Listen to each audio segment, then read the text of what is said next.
맥도날드의 위기가 시작됐습니다. 빅맥, 백토디, 1955버거까지 짱짱한 라인업이 있는데 무슨 위기냐고요? 우리나라 이야기가 아닙니다. 옆나라 일본 이야기죠. 위기 원인은 바로 맘스터치. 도쿄 시부야에서 39년 동안 자리를 지켜온 맥도날드. 이곳을 맘스터치가 차지하며 위기감이 고조되고 있습니다. 세상에 순진한 브랜드는 없다. 브랜드 음모론자 서혜빈입니다. 오늘은 맘스터치가 일본 맥도날드를 탐내는 이유, 그 뒤에 숨겨진 의도, 비사이드를 알아봅니다.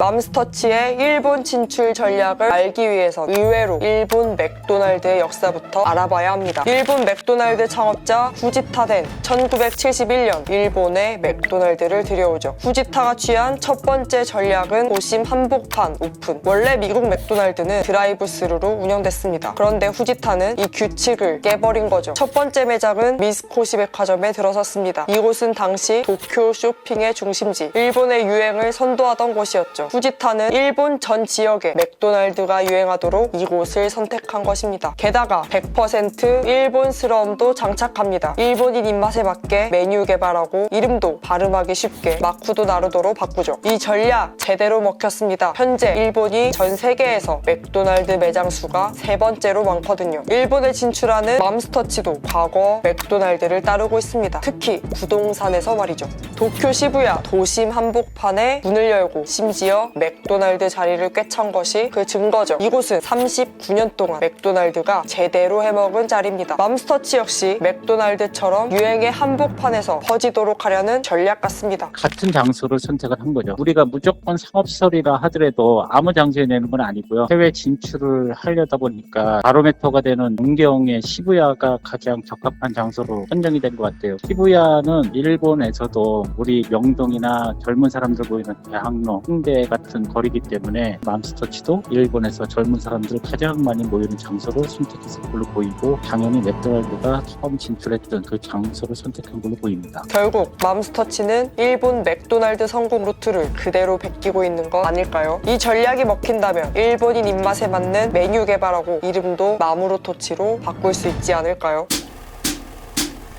그런데 말이죠. 맥도날드 자리에 들어간다고 맥도날드를 이길 수 있을까요? 그럴 수도 있습니다. 최근 일본에서 위기설이 돌고 있기 때문이죠. 일본에서 맥도날드는 원래 서민 음식이자 샐러리맨 응원하는 브랜드였습니다. 덕분에 버거 브랜드 1위를 지키고 있죠. 그런데 최근 가격을 올리면서 그동안 쌓아온 서민 이미지를 배신하고 있습니다. 맥도날드는 1년 반 사이 가격을 3번이나 올렸습니다. 우리나라 돈으로 약 1,000원이나 올린 거죠. 일본의 패스트푸드점이라고 하면 바로 떠오르는 게 맥도날드일 것 같습니다. 국민 브랜드처럼 자리 잡았고요. 옛날에는 이제 정말 싸고 간편하게 한 끼 식사를 해결할 수 있는 브랜드로 독점을 많이 해왔고요. 요즘에 가격 인상이 많은 편이라서 타 경쟁 브랜드들 모스버거나 KFC에 비해서 가격이 비슷해지다 보니까 이 가격이면 좀 더 나은 프리미엄을 먹는 게 낫지 않나라는 생각으로 선택하는 경향도 어느 정도 있는 것 같습니다. 맘스터치는 이런 일본 민심 제대로 파악해서 빅맥 지수 고려한 버거 가격 내세웁니다. 맘스터치 대표 메뉴인 싸이버거 저도 참 좋아하는데요. 일본에선 한국보다 무려 1,200원이나 싸게 먹을 수 있다고 합니다. 가성비 소비가 인기인 것처럼 일본에선 코스파 소비가 트렌드입니다. 맘스터치의 메가 싸이버거 출시 역시 이런 소비 트렌드를 반영한 거죠. 결국 맥도날드가 약 50년간 쌓은 위상이 위태로워지자 기회를 틈타 일본 시장을 비집고 들어가려는 것 아닐까요?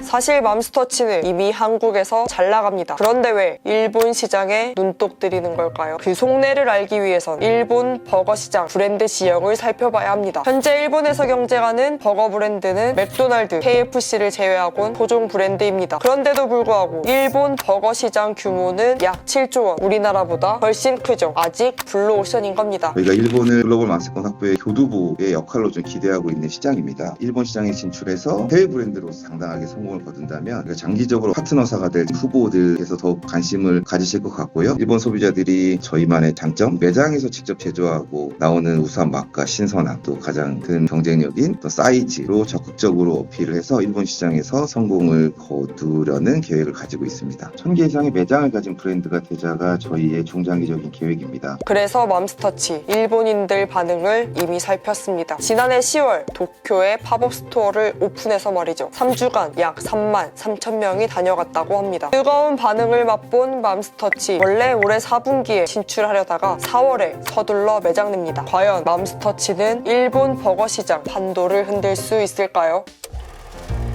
일본에서 새로 출시됐다는 메가사이버거 제가 한번 구해봤습니다. 열어보겠습니다. 얼마나 큰 패티인지 제가 사이즈를 한번 재보겠습니다. 일단 가로 14cm, 세로로는 11, 12cm 정도 됩니다. 패티가 되게 두껍게 되어 있고요. 양배추, 토마토 등등 담겨 있습니다. 메가 사이버거라고 불리나요? 그냥 업그레이드된 정도로 보이는데요. 먹어보면 좀 다를 수 있을 것 같습니다. 배가 부르면 메가 사이버거. 드셔보시죠.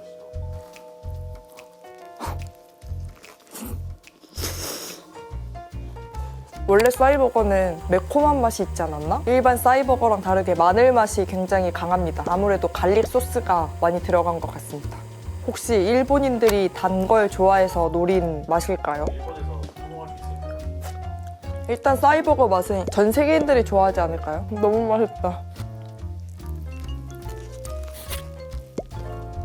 근데 콜라 먹고 싶다. 사이버거 세트가 지금 6,900원에 구성이 되어 있는데요. 슈퍼 사이버거는 감자튀김이랑만 구성된 콤보 가격이 9,800원이라고 합니다. 콜라도 없는데 사이버거의 가성비 컨셉이 무너지는 것 같습니다. 슈퍼 사이버거를 먹으니 개선돼야 될 점이 무조건 콜라를 넣어야 한다.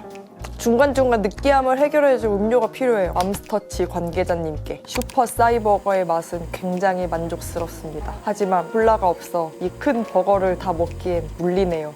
저는 이만 감자를 먹어보러 가겠습니다.